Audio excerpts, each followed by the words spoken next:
Rádio. Novelo.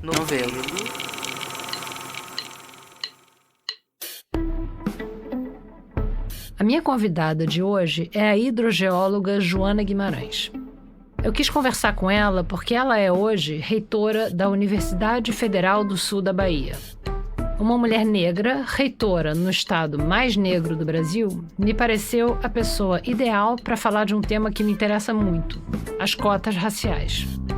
A universidade dela reserva 75% das vagas para cotas e tem bancas de heteroidentificação, aquelas que analisam a autodeclaração racial de candidatos à vaga por cotas. Como a gente está meio que na época do ano em que esse assunto costuma aparecer na mídia e nas redes, eu achei que ela seria a pessoa certa para explicar como isso funciona e por que é importante. É importante que exista e é importante também que a gente entenda o que é e como é organizado. Eu entendi tudo muito melhor depois dessa conversa e acho que você também vai entender.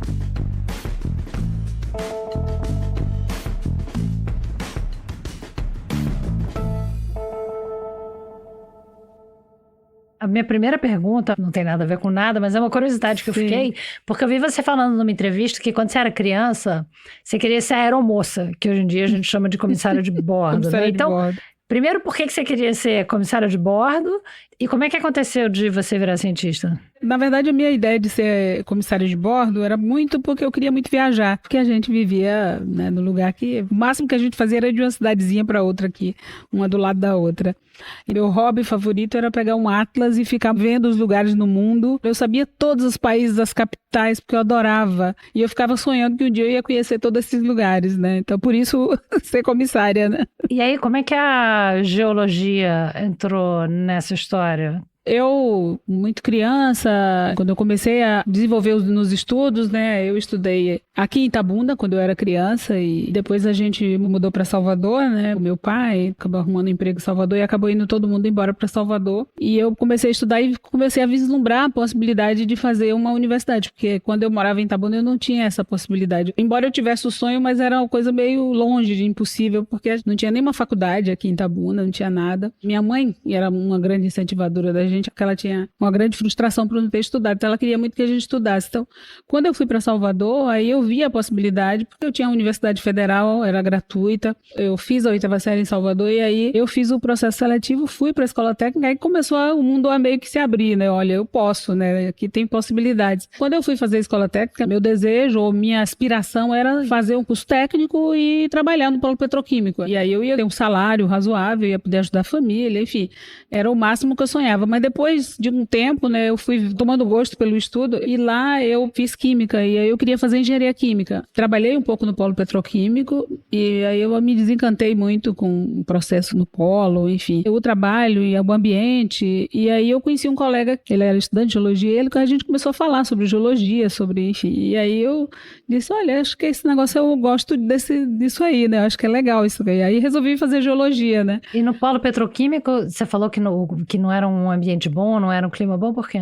Assim, eu tinha que trabalhar em laboratório, né? Aquela coisa, muitos produtos químicos, aquele ar de coisa enfumaçada, essa poluição da indústria e por aí vai, né? Quer dizer, era um ambiente que não me atraía muito, né? Enfim. E assim, o polo não me permitiria me dedicar à universidade, né? Que era o que eu queria, assim, uma dedicação maior, né? Aí fui para a área de geologia, né? Quando eu fui fazer a primeira vez, eu comecei a fazer filosofia. Logo que eu saí do polo petroquímico, final da década de 70, né? Então eu estava muito naquela coisa de ditadura, muito envolvida com o movimento estudantil, Congresso de Reconstrução da UNE, aquela coisa toda.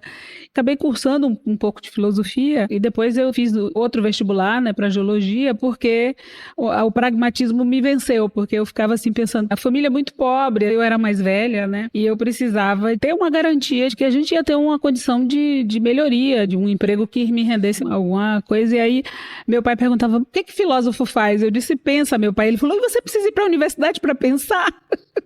Aí eu fui para geologia, né, e me formei e tal. E a hidrologia, a sua área, não é? É hidrogeologia, né? Hidrogeologia. Hidrogeologia, que é água subterrânea. Embora eu trabalhe um pouco na interface, água subterrânea e água de superfície, né?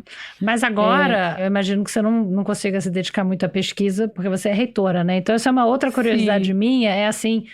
O que faz uma reitora, assim? É um trabalho mais político, mais administrativo? Como é que é um dia típico seu, assim, de trabalho? É político, administrativo, psicólogo, muitas vezes. Mediação de conflitos, um pouco de tudo, né? É um campus novo, né? O campus de Itabuna. Na verdade, nós temos 3 campi. Nós temos Itabuna e Ilhéus. A reitoria fica em Itabuna, mas o campus fica em Ilhéus, né? É o campus em Porto Seguro, no Teixeira, mais um, né? Então, eu circulo entre os 3 campos também, porque tem que visitar, fazer reuniões com as equipes locais dos campi, enfim. Uma outra coisa também é essa perspectiva que a gente tem da universidade como lugar que vai resolver os problemas do mundo, no sentido de que nós sabemos tudo e a comunidade tem sua vivência, tem suas ideias, tem suas necessidades, tem suas aspirações, e a gente trabalhar muito nessa perspectiva de ter essas pessoas, né, com as quais a gente se relaciona dentro dos seus espaços, né, de construção, de organização. E a gente começou a universidade muito vinculado a essa perspectiva de atuar no território, de estar mais próximo, mas a gente chegou muito com as coisas mais ou menos definidas, né? A gente sabia o que era bom, né, para a comunidade, né? Para chegar à universidade dizendo, a gente vai isso, a gente chegou para resolver, né, os problemas. Isso é uma questão que eu acho que a gente precisa. A comunidade sabe o que ela quer, ela sabe.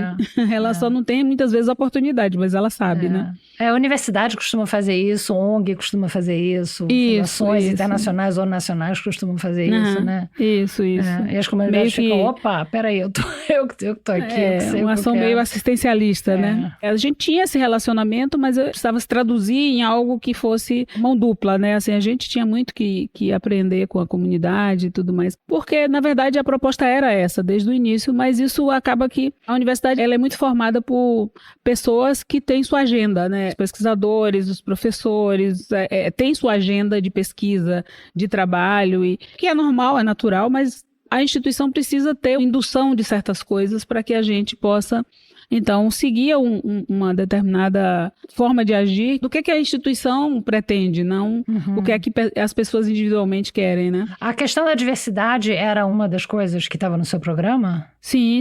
Nossa universidade hoje, ela é referência em várias coisas, né? A gente começou a funcionar em 2014, tinha 2 anos da lei de cotas e as universidades precisavam chegar a 50% de cotas, né?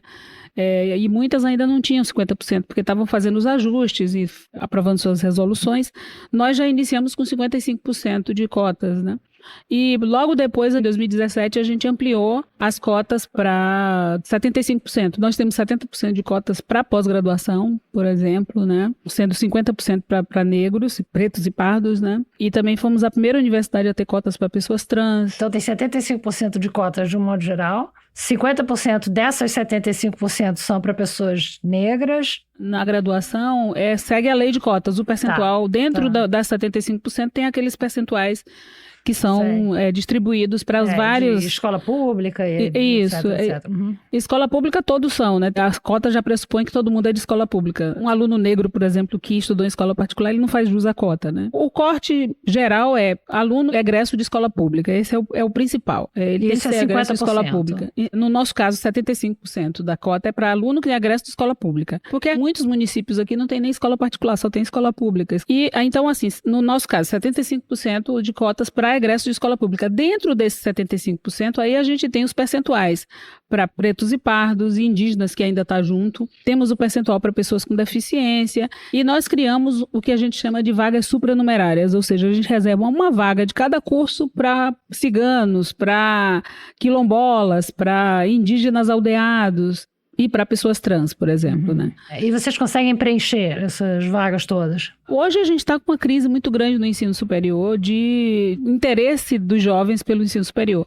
Isso ainda é muito incipiente para a gente afirmar que é falta de interesse. A questão do ensino à distância, ele cresceu muito, né? As faculdades privadas, elas têm o maior número hoje de estudantes, tá? Nas escolas privadas, e a maioria na educação à distância. Por quê? Porque dá uma flexibilidade, ele vai assistir a aula a hora que ele quer, ele não tem que se deslocar para ir para o campus, tem uma série de coisas. A gente está discutindo, inclusive aqui na UFSB, essa questão da educação à distância, mas uma educação à distância com aulas interativas. O professor vai conhecer a turma, ele vai estar em contato com esses alunos. O aluno não está presente fisicamente, mas está presente na interação, né? Então, essa é a ideia que nós temos de utilizar as tecnologias a nosso favor, no sentido de oportunizar, inclusive, pessoas que não têm condições de ir e vir para a universidade. A gente aqui tem muitos municípios no entorno que tem muitos alunos que vêm para a aula, que saem dos municípios, e tem municípios com 100, 120 quilômetros de distância para vir e voltar todos os dias, e muitos fazem isso. E com dificuldade de transporte, né? Não com dificuldade de transporte, porque os ônibus nos municípios, às vezes, não são suficientes para atender a demanda de alunos que vêm para essas universidades, né? Então, assim, tudo isso são questões que a gente vem discutindo. Como lidar com essa nova realidade, né? A pandemia trouxe uma série de outras perspectivas também, né? Quando a gente teve a questão do ensino remoto, nós também temos aqui na UFSB um modelo que a gente chama de colégios universitários, né? São polos da universidade que estão em municípios no entorno dos nossos campi. Esses alunos, eles entram na universidade e eles assistem a aula de lá do município, eles não têm que se deslocar até a universidade, mas eles fazem o primeiro ano, depois eles têm que vir para a sede para completar, porque tem muita coisa que tem que ser presencial, né? Nesses polos, a gente fez um convênio com a Secretaria de Educação do Estado, colocamos uma sala com computador, conexão à internet, tem uma pessoa que é a pessoa que faz a gestão do espaço, então tem as condições para o aluno que não tem computador em casa, ele se deslocar e assistir suas aulas lá nesse espaço, né, com todas as condições para ele participar, né? Eu queria falar aqui um pouco sobre um tema que eu acho que vai começar a aparecer nos jornais daqui a pouco, que são os comitês de heteroidentificação, né? O que eles são, como eles funcionam, que tipo de poder eles têm, por que eles existem, se eles existem aí, qual é a sua experiência?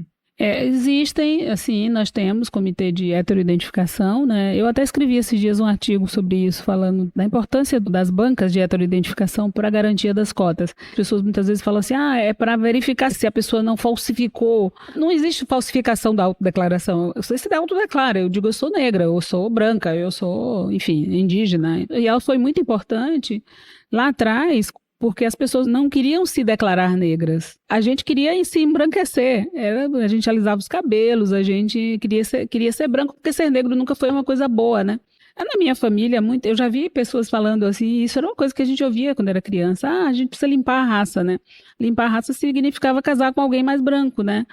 Você era visto como uma pessoa que era para trabalhar com um trabalho mais subalterno mesmo, porque você não tinha capacidade. Então, ser negro não era bom. Essa questão do politicamente correto de racismo ser crime, isso não existia, né? Todo mundo falava, negrinha à toa, falava, enfim, várias coisas que você tinha que ouvir, piadinhas, né, que você tinha que ouvir. Então, essas coisas eram coisas normais na nossa vida, né? Então, quando veio a cota, a autodeclaração significava eu dizer que sou negro, me remete a algo positivo. Quando eu me autodeclaro negro, isso significa que eu vou ter um benefício positivo do fato de ser negro. E isso foi uma discussão muito grande no movimento negro, a autodeclaração ser algo extremamente importante e continua sendo. Depois de um tempo, a gente começa a perceber que a autodeclaração só não é suficiente. E isso não é para verificar se a pessoa está dizendo a verdade ou não. A banca de heteroidentificação ela é uma amostragem do olhar social, como é que essa pessoa é vista pela sociedade. Porque o que é? A gente está querendo fazer uma reparação, né, dessas pessoas negras que nunca tiveram oportunidade. Então, a ideia é que, se você entra numa loja um pouco mais refinada, até hoje isso acontece comigo. As pessoas olham e ficam assim meio, né, sem saber se você... Ou às vezes você pergunta o preço de uma coisa, eles mostram geralmente as promoções e as coisas mais baratas. Se você perguntar se tem algo um pouco melhor, eles vão dizer tem, mas é muito caro, né? É a forma como as pessoas veem as pessoas negras, né? Então, a banca tem essa função, ela tem a função de... Por exemplo, eu tenho uma sobrinha que minha irmã casou com um sueco e minha sobrinha é branca, de cabelos claros, bem branca. Desde sempre soubemos que ela não faria jus às cotas. Porque ela, em qualquer lugar que ela chega, ela não é uma pessoa negra. A mãe dela é uma pessoa negra, mas ela não é uma pessoa negra. E ela não tem nenhum impacto do fato de ser negra na vida, né? E a gente sabe que no Brasil, ser negro implica em ter menos oportunidades. Você certamente deve lembrar que antigamente tinha muito nos anúncios de emprego boa aparência. Boa aparência significava ser branco, né? Eu sou desse tempo também. Exatamente, ser branco. Então, tudo isso são questões que remetem ao como que essa população negra, em que condição ela foi tratada, né, e foi colocada, né, na sociedade. Então, a ideia da cota é exatamente fazer essa reparação E aí a banca vai fazer esse olhar, ela vai olhar e bota pessoas distintas numa banca e vai olhar para você e dizer, não, eu vejo você como uma pessoa branca, ou eu vejo você como uma pessoa negra, né? Essa é a ideia, né? Como é que funciona? Se uma pessoa como a sua sobrinha resolvesse se candidatar pela cota e chegasse na banca de heteroidentificação, ela dissesse, não, tá aqui, é minha mãe, minha avó, toda a minha família do lado aqui da minha mãe, minha família é toda negra, é daqui da região, e tá aqui o retrato da minha mãe. Como é que seria o diálogo entre a banca e ela? Que tipo de perguntas seriam feitas? Que tipo de coisa ela teria que contar? Ela não faria isso porque, enfim, ela vem de uma família que tem um excelente letramento racial, mas deve acontecer, né? Sim, certamente. Acontece, mas assim, não existe nem perguntas da banca para a pessoa. É apenas avaliar, olhar o fenótipo. Esses dias eu estava no evento e um professor da UFMG colocou o seguinte, olha, então vamos fazer o seguinte... Uma pessoa branca que tem um avô, bisavô negro, isso torna ela uma pessoa negra? Não. Ela tem um ascendente negro, mas ela não é uma pessoa negra. Ela não é vista socialmente como uma pessoa negra. É preciso ser visto socialmente como uma pessoa negra. E esse ser visto socialmente implica em todas essas coisas que as pessoas negras passam no dia a dia. Os meninos que são abordados na rua porque são negros e pela polícia, de repente né? são... Exatamente. De repente são suspeitos de alguma coisa. Quando você entra num shopping, quando você entra num lugar que as pessoas olham para você... A minha irmã, por exemplo, com a minha sobrinha, passou situações terríveis. Assim, de as pessoas não aceitarem que ela era a mãe da criança. Uma vez minha sobrinha estava fazendo... essas coisas de criança, fez um escândalo no shopping porque queria alguma coisa e minha irmã era muito rigorosa e minha irmã falou para ela, você levante daí agora senão eu vou lhe dar uns tapas na frente de todo mundo. Aí veio um senhor quase que bateu na minha irmã, disse que ia chamar o juizado, se a mãe daquela criança sabia que ela estava fazendo isso com a criança. Porque achou que então, ela era várias babá? coisas. Exatamente, né? Outra vez ela estava subindo no elevador no prédio e uma senhora, a minha sobrinha chamou ela de mãe, aí ela falou assim, ela chama você de mãe? Aí ela falou assim, porque sua filha lhe chama como? Aí ela falou, ela é sua filha, ela é minha filha. Ela falou, mas você tem uma barriga limpa, hein? Ai, meu Deus!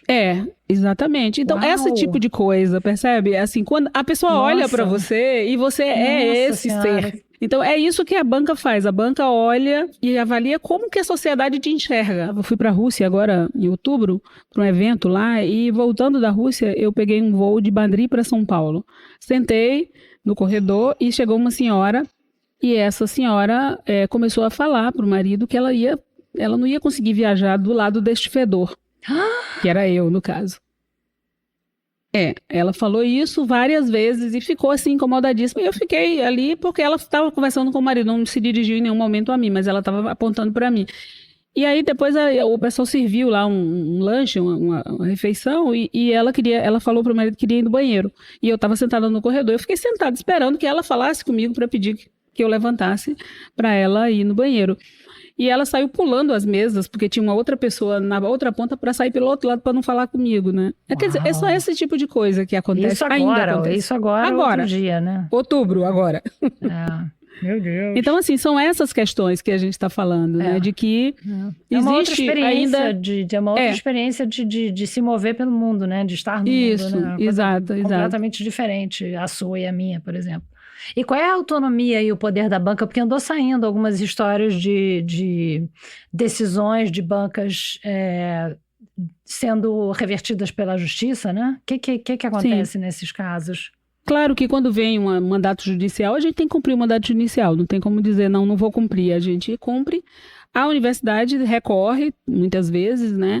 E, assim, uma banca de heteroidentificação é uma percepção social, né? Então, isso tem variação, por exemplo, de região para região. Pessoas que são consideradas negras no Rio Grande do Sul ou em Santa Catarina não podem não ser consideradas aqui na Bahia, porque a gente tem uma predominância de pessoas negras na Bahia, comparando-se com o Rio Grande do Sul e Santa Catarina, por exemplo. Mas mesmo o fenótipo é subjetivo, né? Porque está dentro do contexto do local. Exatamente. E da sociedade em que a pessoa está inserida, em como ela é recebida e vista. Por isso que a gente, quando vai formar a banca, a gente busca trazer pessoas diferentes, pessoas brancas, pessoas negras, pessoas diferentes para poder ter uma diversidade, né, das pessoas que vão fazer essa avaliação também, né? Quando a pessoa vai para a banca, é porque a própria banca identificou, a universidade identificou que talvez essa pessoa não fizesse jus à cota? Ou... Normalmente, as pessoas autodeclaradas negras todas passam por banca de heteroidentificação, né? Todo mundo passa? Aí tem pessoas que não têm a menor dúvida, né? Outras é mais difícil, às vezes você tem dúvidas, né? Então é isso. O que acontece quando tem dúvida, assim, que a banca olha e diz porque como tem mais gente, tem mais pessoas ali, aí se faz uma análise, né, considerando o conjunto das percepções ali, qual é o veredito final, vamos dizer assim, né? Mas é um trabalho realmente tem que ser levado muito a sério. A gente tem feito, inclusive, cursos para formação, para poder as pessoas entenderem o que é que significa, como isso é importante, né? A importância disso, porque não é uma coisa simplesmente beneficial a uma pessoa ou prejudicar alguém, mas é de fato, fazer valer a questão da reparação, né? Aqui na UFSB, por exemplo, o curso que a gente tem mais problemas, obviamente, é o curso de medicina, né? Porque é o que tem mais gente querendo e menos que tem mais vaga. gente. Os cursos, por exemplo, que não tem concorrência, que tem vaga sobrando e tudo mais, isso não tem problema, a gente não tem essa dificuldade. Mas o curso de medicina, às vezes, acontece...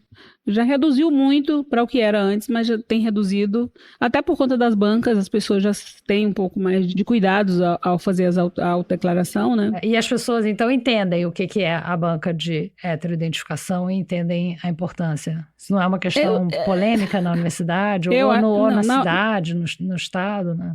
É uma questão polêmica. Dentro da universidade mesmo, certamente tem pessoas que discordam, né? Assim, mas isso é um consenso dentro da universidade, porque isso foi definido pelas instâncias da universidade e todo mundo respeita isso, sem maiores problemas, né? Mas, obviamente, fora...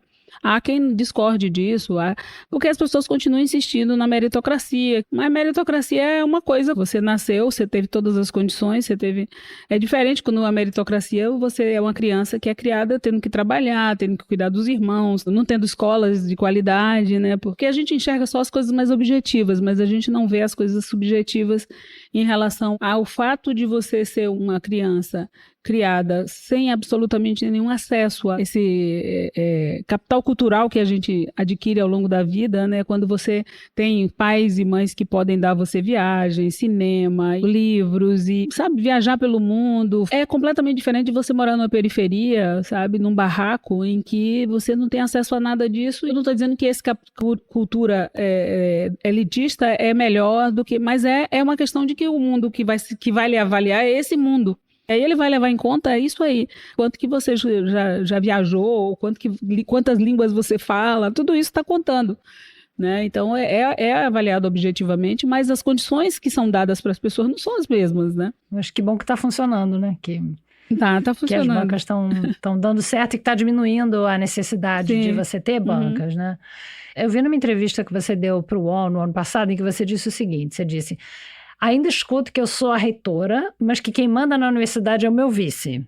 E ele é um homem branco. E eu entrevistei a Erundina, a Luísa Erundina, há uns meses atrás, e ela falou a mesma coisa de quando ela era prefeita de São Paulo, que as pessoas viam ela como prefeita e ficava todo mundo procurando quem era o homem que mandava nela, para poder ir falar com esse homem, sabe? Para poder conseguir alguma coisa da prefeitura, dizer, não, então achava que é o fulano, ou é o Beltrano, é o secretário do isso, é o assessor do não sei o quê. E eram todos homens. Essas pessoas, quer dizer, isso tem bastante tempo, né, que ela foi prefeita, né? Então, mas isso acontece com você, ainda acontece? Você já está no seu segundo mandato? E ainda acontece? Ainda acontece. Sábado mesmo eu fiquei sabendo de uma professora que disse que eu sou uma pessoa de muita sorte, eu não tenho competência, tenho muita sorte. Né? Nossa. Mas as coisas que as pessoas dizem, meu Deus do céu. As coisas que a gente ouve. Sorte quanto mais você trabalha, mais sorte você tem, né? Quanto mais você sorte estuda, eu tenho. mais Eu sou uma pessoa sortuda, né? Muita sorte, né? Ainda bem que eu tenho sorte, Ai, né? meu Deus. As coisas estão dando certo. Ai, meu Deus do céu. Mas isso acontece, assim... Mais do que as pessoas pensam, sabe? Meu marido, muitas pessoas chamam ele de Ravengar, o maquiavélico Ravengar, porque é ele que está por trás de mim. Mentira. Ele é professor na universidade, seu professor. marido? Tem coisas desse tipo, né? E ainda, então, mesmo assim, no seu segundo mandato, já com toda a experiência administrativa anterior. Sim. Ainda... Mesmo tendo pego uma universidade que não existia, né? A gente começou aqui em Itabuna numa salinha de 30 metros quadrados e hoje a gente tem 3 campi com obras, Hoje a gente está... É outro patamar. Nós somos referência em várias coisas para outras universidades, até mais consolidadas em alguns quesitos, na área de diversidade, por exemplo, né? A gente está muito bem e tem avançado bastante, assim, considerando o tempo de existência da universidade, né? Mas mesmo assim ainda tem essa coisa que eu ouvi também, porque comigo a universidade aqui vai ser sempre uma universidadezinha do interior, né? Ai, meu Deus. Comigo à frente da universidade. Então, são frases que a gente ouve que as pessoas às vezes não pensam, ou sei lá, né? Talvez porque pensem mesmo assim, né? E aí isso quer dizer o quê? Que se tivesse um homem branco à frente da universidade, a universidade seria... A universidade estaria despontando para fora. Eu disse, mas eu quero que a universidade seja uma universidade do interior mesmo. Eu quero atender esse pessoal que está aqui do interior mesmo. É para isso que ela existe, inclusive, né? Tem muita gente aí, né? Mas fazendo conexões do interior, mas fazendo conexões com o mundo, né? Como você falou, só esse ano 4 viagens para o exterior para fazer convênios. Para fazer esse trabalho, né, de levar a universidade, de participar de eventos e apresentar o nome da universidade para a comunidade internacional. É isso. Você acha que para isso, tanto para a parte de relações políticas que você tem que ter com o CNPq, com a CAPES, com o Ministério da Educação, e também no seu trabalho internacional, né, de internacionalização das áreas de pesquisa da universidade, você acha que faz diferença você ser uma mulher negra que tem um impacto assim, acadêmico na universidade ou um impacto social, ou que não faz diferença, que o que conta é o resultado do seu trabalho? Quando eu chego, às vezes, num lugar, eu percebo uma certa surpresa, né, assim, quem é a reitora da universidade, né, eu já tive momentos em que eu chego no lugar e a pessoa pergunta, o reitor não pode vir? Aí eu digo, não, eu sou a reitora. Tá, você é a reitora. Eu não sei se isso tem a ver com eu sei que a gente tem uma universidade hoje que ela está muito bem consolidada. Esses dias eu dei uma entrevista aqui no jornal daqui da Bahia, que nós vamos ter um novo campus agora, né? Vai abrir mais um campus, no município aqui de que é um município aqui próximo nosso. E o repórter me perguntou, você acha que a universidade está consolidada? Eu acho que está muito bem consolidada. A universidade é conhecida hoje nacionalmente, a universidade tem várias iniciações internacionais, vários, né, convênios e cooperações internacionais, e a universidade ela vai sempre se transformando e buscando novos caminhos e novas... Eu sou uma capricorniana típica, sabe? Aquela que gosta de trabalhar, e o trabalho está sempre em primeiro lugar, é muito focada nessa coisa do trabalho, né? Minha filha, minha neta brincam e falando assim, mãe, você só pensa nesse trabalho seu, né? Ficam com ciúmes do seu trabalho. E de fato, eu realmente me dedico assim com muita afinco, né? Muito fortemente a isso. E eu acredito que seja porque eu sou dedicada, porque eu estou trabalhando, porque eu boto muita energia nisso. Eu não saberia dizer assim, o fato de eu ser uma mulher negra tem alguma relação com isso, né? Com nem positivo, nem negativo. Quer dizer, é uma coisa que você gosta de fazer, negativo. Né? Você faz bem e gosta de fazer, dá para sentir o seu entusiasmo. Né? E assim, esse episódio que aconteceu comigo agora na minha volta do voo de Madrid para São Paulo, em outros tempos isso poderia me deixar mal, mas hoje eu digo assim, o problema não sou eu que tenho que ficar mal, é ela que tem que ficar mal. Isso não é problema meu, isso é problema dela, que está incomodada porque eu estou sentada aqui, mas eu estou sentada aqui e vou continuar sentada aqui. Não me causa, digamos assim, tristeza, nem angústia. É óbvio que é desagradável a gente ouvir. A gente está em pleno século XXI, um quarto exatamente do século XXI, e a gente ainda está ouvindo esse tipo de coisa. Isso aqui me dá pena, né? Diz assim, moço, né? A gente tem batalhado tanto e tem muito trabalho pela frente ainda, né? É isso que é a sensação que eu tenho, né?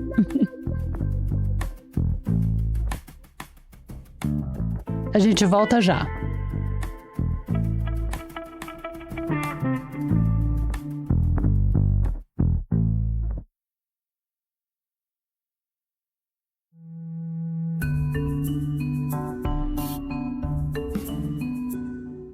Essa segunda parte da conversa é sobre como é ser mulher num cargo de poder como de reitora e o que é possível fazer para proteger as universidades públicas de interferência política.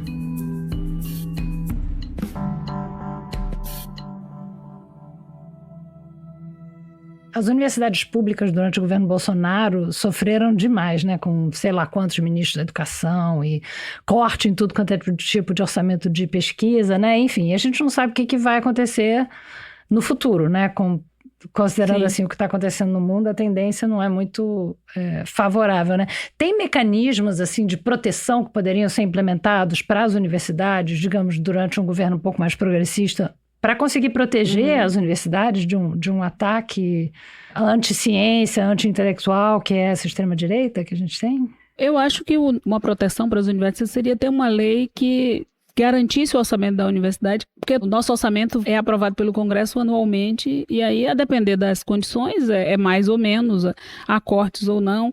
Então, a gente fica muito à mercê dessa negociação com o Congresso, e a gente ter, por exemplo, as universidades paulistas têm lá um percentual da arrecadação que é destinada para as universidades, né? Ela tem a garantia de que aquele percentual vai para a universidade e ela faz todo um planejamento. A gente não consegue planejar, porque você faz um planejamento anual e de repente vem um corte, vem um bloqueio, e aí a gente começa a fazer uma coisa e não dá. A gente teve obra aqui que a gente começou, isso ainda no governo Bolsonaro, começamos e tivemos que paralisar, porque não tinha como pagar a obra mais, né? Então tivemos que paralisar. A gente ainda conseguiu fazer obras aqui, mas assim, foi um sacrifício gigantesco, né? A gente poderia ter avançado muito mais, mas a gente teve muito problema em relação a financiamento de pesquisa, ficou muito defasado, muito insuficiente, né?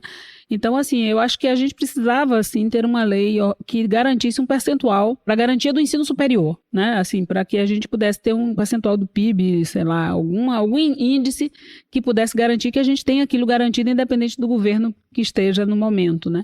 Porque sem isso, é a gente jogar com à medida que a gente tem um governo um pouco mais progressista que tem um olhar diferenciado e entende a importância da universidade, a gente está bem. Quando isso muda, aí a gente passa pelo que a gente passou aí nos últimos anos, né? Então, isso não muda enquanto a gente não mudar isso, não tiver essa garantia de orçamento já definida por lei, né? Para uma universidade do tamanho da sua, uma universidade federal e tudo, sem saber qual vai ser o orçamento do ano seguinte, é uma coisa de louco, né? A gente até sabe, mas assim, ainda não foi votada a lei de diretrizes orçamentárias, a LOA, né? A lei de orçamento anual. Vai votar, e a gente vai dizer lá, nosso orçamento é tanto.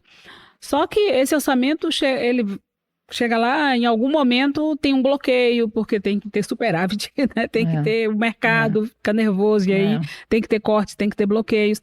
Então, a gente já tem um planejamento e quando chega agora mesmo, a gente teve bloqueio esse ano, né, de orçamento. Então, a gente tinha um planejamento e esse planejamento está aí em stand-by. Enfim, tem dificuldades. É óbvio que para a gente, neste governo, a gente tem uma interlocução assim, absurdamente melhor do que foi no passado, mas o fato é, o governo também chegou num momento em que pegou um MEC destruído, a maioria dos espaços dos órgãos públicos, né, com uma dificuldade muito grande. Então, arrumar isso não é uma tarefa simples, né? Destruir é muito rápido e reconstruir é muito demorado.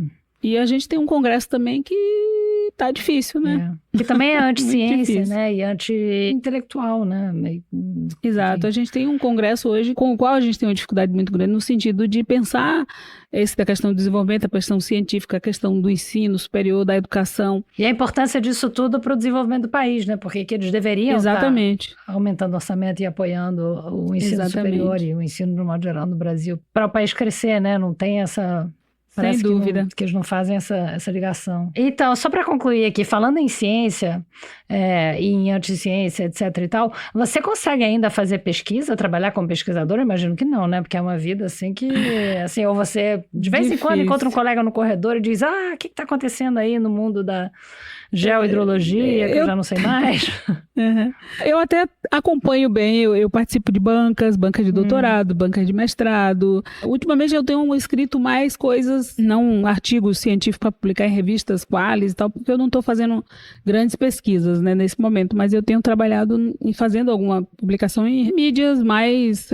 não sei se você conhece um site, The Conversation. Sim, né? eu li o seu plataforma The Conversation. A gente linka aqui no isso, nosso site. Então eu tenho feito algumas discussões sobre isso, porque eu continuo, obviamente, ligada e tendo essa conexão, né, com os trabalhos dos colegas que atuam na área, né, enfim. E aí eu tento me manter, pelo menos, conectada com isso, né? Mas, assim, para ter orientandos, para ter essa que dá para a gente, que é o que, de fato, faz a pesquisa andar. Você trabalhar no programa de pós-graduação tendo seus orientandos e tudo mais, isso está sendo difícil, né? Porque não dá para fazer tudo também, é uma estabilidade muito grande, né? A família reclamando lá já do que você faz, você ainda vai se meter em pesquisa de campo e vai viajar para sei lá onde para ver... Sim, agora mesmo eu vou entrar em férias e aí... Vou entrar de férias agora, é sexta-feira, eu vou entrar de férias, aí tô sonhando. Aí eu falando com meu marido, minha neta mora comigo, né? E aí a gente... falando, eu disse, a gente podia fazer uma viagem, não sei o que, mas eu quero viajar de carro, porque só não aguento mais aeroporto e tal. E aí ela falou, vó, Você só vive viajando, vó. Fica em casa. Fica de férias em casa, né? Deita no sofá e não faz nada, né? Aí meu marido, a casa sente sua falta, Joana. Ai, que bonitinho. Que idade tem a sua neta? 12 anos. Eu falando, não, a gente vai pra uma pousada, tem Wi-Fi, tem piscina, tem isso, tem aquilo. Vó, a gente tem tudo isso em casa. Tá bom, obrigada, professora. Obrigada a vocês aí, tá? Natália, prazer te ver novamente. Tchau. Muito obrigada. Valeu. Obrigada por ouvir o Fio da Meada. No site da Rádio Novelo, você pode encontrar a transcrição do episódio. E se você quiser saber mais sobre o podcast, a gente tá no Instagram, @radionovelo. Você pode seguir a gente por lá e também na plataforma onde você está ouvindo esse episódio. Dá para deixar um comentário sobre essa conversa, tanto nas nossas redes, quanto na Apple e no Spotify. O Fio da Meada é um original da Rádio Novelo. Tem episódio novo toda segunda-feira. No site da Novelo, você encontra também o link para o artigo da Joana Guimarães no The Conversation sobre cotas e bancas de heteroidentificação. A coordenação e produção são da Evelyn Argenta e da Ashley Calvo. A direção criativa é da Paula Scarpim e da Flora Thomson-DeVoe.